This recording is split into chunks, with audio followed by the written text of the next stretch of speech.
வைரமுத்து அவர்களின் கவிதை. ஒரு காலத்தில் ஒரு குளம் இருந்தது. தண்ணி வெறுத்த குளம், தாமரப்பூ பூத்த குளம், ஊருக்குத் தென்பக்கம் ஒருக்களிச்சு படுத்த குளம்.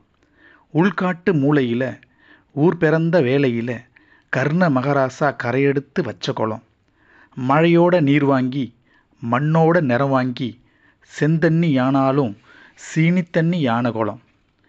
சாலி மரமிரண்டு தண்ணியெல்லாம் நிழல் பரப்பி கரையோரம் கொடைபிடிச்சி காவலுக்கு நின்ன குளம்.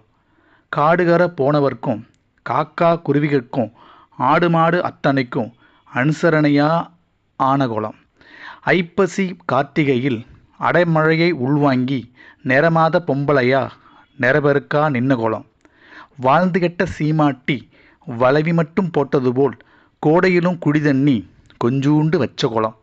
பொசுக்குன்னு துணி மாற்றி விசுக்குன்னு கரையேற ஆம்பளைய பொம்பளைய அறகுறையா பார்த்த குளம்.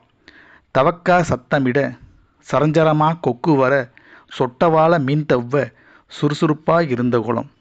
சித்திரையில் சிலுசிலுக்க மார்கழியில் கதகதக்க மாயமோ மந்திரமோ மந்திரிச்சு விட்ட குளம்.